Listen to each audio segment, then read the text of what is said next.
नमस्कार। अरुणाचल समाचार में आपका स्वागत है। मैं हूं मनोज कुमार शर्मा। आइए बुलेटिन में सबसे पहले देखते हैं मुख्य समाचार।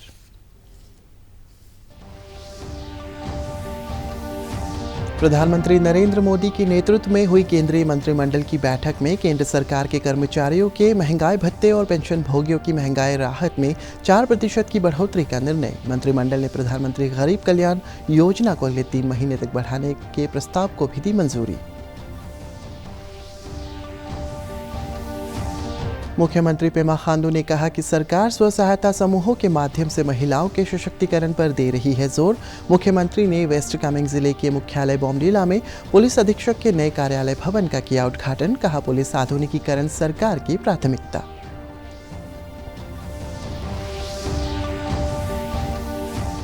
Dorjee Khandu state convention hall Itanagar में प्रधानमंत्री नरेंद्र मोदी के जीवन, विजन और नीतियों पर आधारित यूनिटी एंड डाइवर्सिटी प्रदर्शनी संपन्न।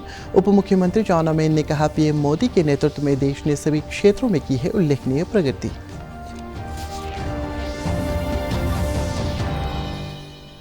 प्रधानमंत्री नरेंद्र मोदी की अध्यक्षता में हुई केंद्रीय मंत्रिमंडल की बैठक में आज केंद्र सरकार के कर्मचारियों के महंगाई भत्ते और पेंशन भोगियों की महंगाई राहत में 4% की बढ़ोतरी का निर्णय लिया गया। मंत्रिमंडल के फैसले की जानकारी देते हुए केंद्रीय सूचना एवं प्रसारण मंत्री अनुराग सिंह ठाकुर ने बताया कि मंत्रिमंडल ने प्रधानमंत्री गरीब कल्याण योजना को अगले 3 महीने बढ़ाने और देश के 3 रेलवे स्टेशनों के विकास के लिए 10,000 करोड़ रुपए के निवेश को भी मंजूरी दी है। प्रधानमंत्री गरीब कल्याण अन्न योजना को अगले 3 महीने के लिए मंजूरी दी है, उसके विस्तार के लिए मंजूरी दी है। 80 करोड़ से ज़्यादा लोगों को इसका लाभ मिलता है और इसमें अगले 3 महीने में लगभग 122 लाख मीट्रिक टन खाद्यान्न देश भर के 80 करोड़ से ज़्यादा गरीबों को मिलेगा, जिस पर लगभग 44,762 करोड़ रुपया खर्च आएगा। पहले से लेकर छठे चरण तक 3,45,000 करोड़ रुपया अब तक इस पे खर्च किया जा चुका है। पहले से छठे चरण तक 3,45,000 करोड़ रुपया अब तक इस पे व्यय हुआ है, अनुमानित जो सब्सिडी मिली है। और 7वें चरण में 122 लाख मीट्रिक टन खाद्यान्न 80 करोड़ से ज़्यादा ज़रूरतमंद गरीबों को मिलने वाला है और कुल मिलाकर लगभग 3,91,000 करोड़ रुपया इसके ऊपर खर्च आएगा। सरकारी कर्मचारियों से लेकर है, पेंशन धारकों से लेकर है। मंत्रिमंडल ने 1 जुलाई 2022 से देय केंद्र सरकार के कर्मचारियों और पेंशन भोगियों को 4% की दर से महंगाई भत्ते और महंगाई राहत की अतिरिक्त किश्त जारी करने की मंजूरी दी है। सालाना 12,852 करोड़ रुपए का बोझ सरकारी खजाने पर पड़ेगा और 8 महीने के लिए, जो अभी हम जुलाई 2022 से फरवरी 2023 तक देखें तो 8,568 करोड़ रुपए का बोझ वित्तीय वर्ष 2022-23 में पड़ेगा। लेकिन इससे लाखों ऐसे सरकारी कर्मचारी और जो पेंशन धारक हैं उनको लाभ मिलेगा।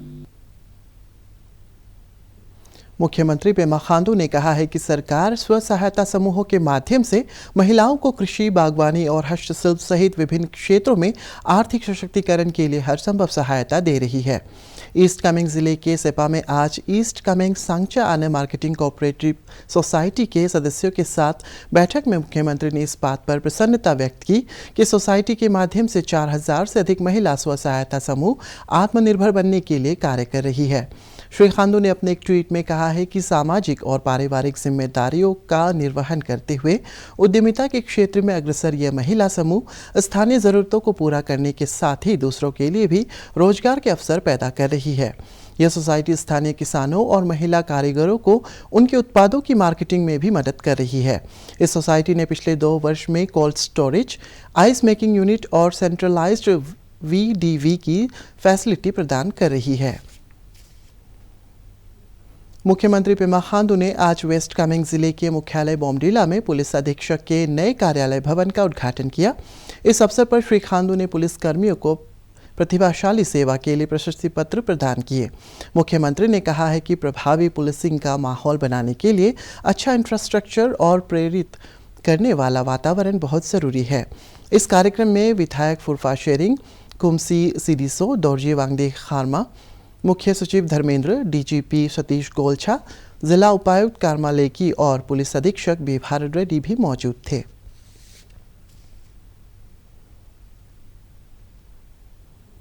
मुख्यमंत्री पेमा खांडू ने all India football federation AIFF के grass root football development programme को अरुणाचल प्रदेश के 100 स्कूलों में लागू करने का आश्वासन दिया है। मंगलवार को ईटानगर में ऑल इंडिया फुटबॉल फेडरेशन के अध्यक्ष कल्याण चौबे के सम्मान में आयोजित कार्यक्रम में श्री खांडू ने कहा है कि इस कार्यक्रम के तहत 6 से 12 आयु वर्ग के बच्चों की खेल प्रतिभा की समय पर पहचान की जाएगी और उन्हें प्रशिक्षण दिया जाएगा ताकि वे विश्व स्तर से फुटबॉल खिलाड़ी बन सके। इस अवसर पर AIFF के अध्यक्ष कल्याण चौबे ने अरुणाचल प्रदेश में फुटबॉल खेल को नई ऊंचाइयों पर ले जाने के लिए संघ की तरफ से हर संभव सहायता का भरोसा दिलाया। इस अवसर पर अरुणाचल प्रदेश विधानसभा के अध्यक्ष PD सोना सहित कई गणमान्य व्यक्ति मौजूद थे। जो एक्टिविटीज़ है और फुटबॉल का जो क्वालिटी है वो अरुणाचल प्रदेश और हमारा नॉर्थ ईस्ट और पूरा देश में एक बदलाव लेके आएंगे। तो ये इनका अपना एक पर्सनल एक काफ़ी मोटिवेटेड है। पहले फॉर्मर फुटबॉलर भी वो रह चुके हैं, तो इनका लीडरशिप में हम लोग काफ़ी एक्सपेक्ट करते हैं कि फुटबॉल में एक बड़ा एक सी चेंज इस देश में देखने को आएगा। और अरुणाचल प्रदेश में क्योंकि हमारा यहाँ के जो बच्चे हैं उसमें टैलेंट है, तो आज हमारे प्रेसिडेंट AIFF ने गाइडेंस दिया कि अरुणाचल प्रदेश को किस हिसाब से फुटबॉल क्षेत्र में आगे बढ़ना चाहिए। उनका सुझाव का मुताबिक जैसे उन्होंने गाइड किया कि हमारा स्कूल प्रोजेक्ट में जो बच्चे होते हैं 6 to 12 years grass root football development हम लोगों को करना चाहिए। तो अकॉर्डिंगली मैंने कहा कि एजुकेशन डिपार्टमेंट के साथ में हम बातचीत करके I will take it forward. और definitely I am very optimistic कि आने वाला दिनों में भी अरुणाचल प्रदेश में भी फुटबॉल का एक बड़ा चेंजेस हम लोग देख पाएंगे। जिस स्कूल में जो हमारा फिजिकल एजुकेशन टीचर्स लोग जहाँ पोस्टेड है उसको ऑल इंडिया फुटबॉल फेडरेशन और अरुणाचल प्रदेश फुटबॉल एसोसिएशन हम लोग जो वर्चुअल मोड में उनको हम लोग कोर्स का ट्रेनिंग देंगे। एज एन ट्रेनर किस प्रकार से फुटबॉल में उसको ट्रेनिंग करना चाहिए, जो वो सर्टिफाई होने के बाद तब जाके इस प्रोजेक्ट को हम लोग स्कूल्स में हम लोग इम्प्लीमेंट करेंगे। यहाँ के जो 100 स्कूल हैं, जिस 100 स्कूल में कम से कम मिनिमम बेसिक इंफ्रास्ट्रक्चर है, मतलब एक फुटबॉल ग्राउंड हो, उसके साथ अटैच वॉशरूम हो, चेंजिंग रूम हो, उस स्कूल में एक फिजिकल एजुकेशन टीचर हो जो और स्कूल में कम से कम 30 बच्चे हो हर क्लास में। सो क्लास 1 से लेकर के क्लास 6 तक, यानी कि 30 × 6 180 बच्चे स्कूल में फुटबॉल खेलने लायक हो। ये जो बेसिक क्राइटेरिया यदि फुलफिल होता है तो उस स्कूल जो 100 स्कूल है अरुणाचल में हम करेंगे। और कहाँ कहाँ करेंगे ये माननीय मुख्यमंत्री के नेतृत्व में शिक्षा मंत्रालय इसको निर्णय करेगी। लॉजिस्टिक कहाँ है, कहाँ बच्चे की सुविधा है, वो सारी चीज़ को देखते हैं।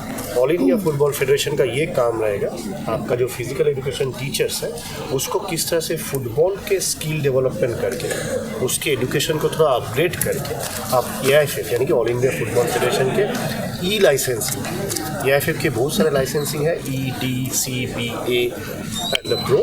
So is a basic licensing. तो कम से कम लाइसेंस कोच अरुणाचल में कम से कम 100 कोच बने, महीना में 25 कोच बने और 4 महीना के टारगेट में 100 अरुणाचल के रहने वाले 100 लाइसेंस कोच हो जो कि AIFF लाइसेंस प्राप्त है। मुख्यमंत्री पेमा खांडू ने मंगलवार को अरुणाचल ओलंपिक एसोसिएशन के अध्यक्ष ताबा तेदिर और महासचिव बामांग तागो के साथ मिलकर 36वें नेशनल गेम्स के लिए अरुणाचल प्रदेश की कंटिजेंट के ऑफिशियल किट को लॉन्च किया। मुख्यमंत्री ने खिलाड़ियों को नेशनल गेम्स में अच्छा प्रदर्शन करने की शुभकामनाएं दी और कहा कि नेशनल गेम्स में मेडल जीतने वालों के लिए नकद प्रोत्साहन राशि में बढ़ोतरी की जाएगी।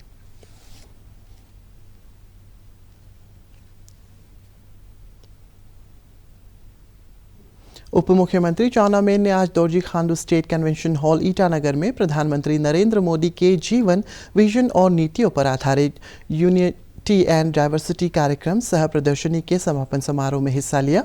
भाजपा की राज्य इकाई द्वारा आयोजित इस कार्यक्रम में कई विधायकों, ईटानगर के मेयर, कॉर्पोरेटर्स सहित बड़ी संख्या में पार्टी कार्यकर्ता मौजूद थे। उप मुख्यमंत्री ने कहा है कि पिछले 8 वर्षों में पीएम मोदी के नेतृत्व में देश ने सभी क्षेत्रों में उल्लेखनीय प्रगति की है और विश्व स्तर पर आधारित चुनौतियों के बावजूद भारत की विकास दर सबसे अधिक है। But we should be united. We may be differences in religion, in language, in races, in culture, but in this diversity only our beauty comes, our unity comes, and that is his 4th place. 5th place में बोला है कि duty, हर भारतीय नागरिक को अपना अपना duty मालूम होना चाहिए। अगर आपको अपना ड्यूटी मालूम नहीं तो घर से लेके समाज से लेके पूरा देश तक ड्यूटी मालूम, इसमें ना प्राइम मिनिस्टर ना चीफ मिनिस्टर, कोई छुटकारा नहीं है। Nobody is outside this provision, but even prime minister and chief minister has to be duty bound. Then we will have a total development. मुख्यमंत्री पेमा खांडू ने आज पाके केसांग जिले का एक वीडियो सोशल मीडिया पर शेयर कर जिले की खूबसूरती की बयानी की है। उन्होंने कहा है कि पाके केसांग में प्रकृति अपने जादू से लोगों को मोहित करती है। उन्होंने पर्यटकों से पाके केसांग जिले की सैर करने की अपील की।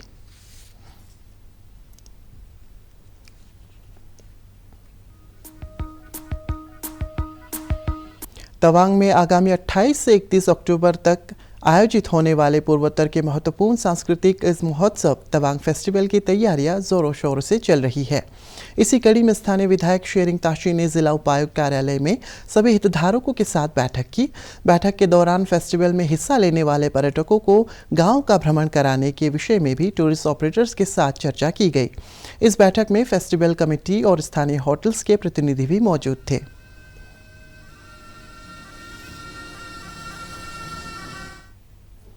आज शहीद आजम भगत सिंह की जयंती मनाई जा रही है। भगत सिंह का जन्म 28 सितंबर 1907 को हुआ। महज 23 वर्ष की आयु में ही देश के लिए अपने प्राण न्यौछावर कर दिए थे।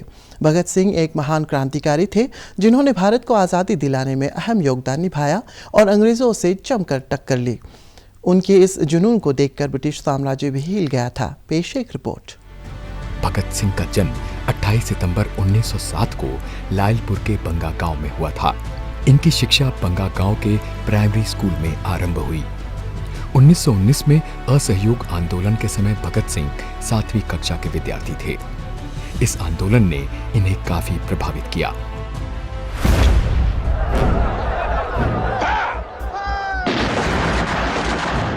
तेरह अप्रैल 1919 को अमृतसर के जलियांवाला बाग हत्याकांड ने भगत सिंह की सोच पर गहरा प्रभाव डाला।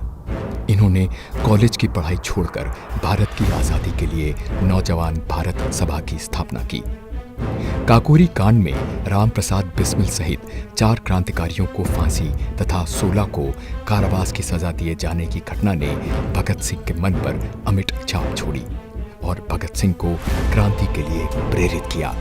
इस घटना के बाद वो चंद्रशेखर आजाद के साथ उनकी पार्टी हिंदुस्तान रिपब्लिकन एसोसिएशन से जुड़ गए। इस पार्टी को एक नया नाम दिया गया, हिंदुस्तान सोशलिस्ट रिपब्लिकन एसोसिएशन। उन्होंने विश्व के क्रांतिकारियों के साथ भारत के तत्कालीन क्रांतिकारियों के जीवन का गहराई से अध्ययन किया।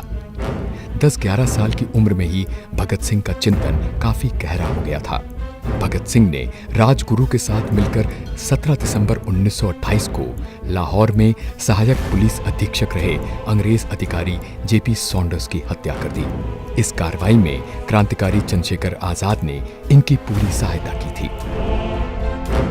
क्रांतिकारी साथी बटुकेश्वर दत्त के साथ मिलकर भगत सिंह ने वर्तमान नई दिल्ली स्थित ब्रिटिश भारत की तत्कालीन सेंट्रल असेंबली के सभागार संसद भवन में 8 अप्रैल 1929 को अंग्रेज सरकार को जगाने के लिए बम और पर्चे फेंके। बम फेंककर भी दोनों ने भागने से मना कर दिया था और अपनी गिरफ्तारी दी थी। भगत सिंह को 23 मार्च 1931 को इनके 2 अन्य साथियों राजगुरु और सुखदेव के साथ फांसी दे दी गई। कहते हैं तीनों की फांसी की तारीख 24 मार्च थी, लेकिन उस समय पूरे देश में इनकी रिहाई के लिए प्रदर्शन हो रहे थे, जिसके चलते ब्रिटिश सरकार को डर था कि कहीं फैसला बदल ना जाए, जिससे उसने 23 और 24 की मध्यरात्रि में ही तीनों को फांसी दे दी। लेपारादा जिले के बासार के पास देसी विलेज में आज स्वच्छता ही सेवा अभियान के तहत लोगों को वनों को न काटने और आसपास के वातावरण को स्वच्छ रखने की अपील की गई। वन और पर्यावरण विभाग द्वारा PHED और जिला प्रशासन के सहयोग से आयोजित इस कार्यक्रम में जिला उपायुक्त ममता रुबा ने लोगों से झूम खेती की जगह उन्नत खेती करने की अपील की और अपने गाँव को स्वच्छ रखने के लिए नियमित स्वच्छता अभियान चलाने पर जोर दिया। ईस्ट सियांग जिले के पासीघाट में स्थित north eastern institute of Ayurveda and folk medicine के परिसर में पूर्वोत्तर राज्यों में ट्रेडिशनल हीलिंग प्रैक्टिसेस पर आयोजित कार्यशाला में सह जागरूकता कार्यक्रम में पूर्वोत्तर के सभी राज्यों के इस क्षेत्र के विशेषज्ञों ने हिस्सा लिया। इसके तहत पूर्वोत्तर के सभी राज्यों के ट्रेडिशनल हीलर्स द्वारा स्टॉल लगाए गए थे और इससे ट्रेडिशनल मेडिसिन की भी जानकारी दी गई। 2 दिवसीय कार्यशाला के उद्घाटन समारोह में बागवानी एवं वानिकी महाविद्यालय पासीघाट के डीन डॉक्टर BN हजारिका और NEIAFM के निदेशक डॉक्टर रविंद्र तेरोन सहित कई विशेषज्ञों ने पूर्वोत्तर राज्यों में ट्रेडिशनल मेडिसिन और हीलिंग प्रैक्टिसेस के बारे में अपने विचार रखे। Pasighat smart city development corporation limited की तरफ से बाकिनपट्टिन जनरल अस्पताल को लाइफ सपोर्ट सिस्टम से लैस 2 एम्बुलेंस प्रदान किया गया। मंगलवार को आयोजित एक कार्यक्रम में स्थानीय विधायक कालिंग मोयोंग ने कहा है कि अस्पताल को एम्बुलेंस मिलने से मरीजों को सुविधा होगी और उन्हें घर से अस्पताल आसानी से पहुंचाया जा सकेगा।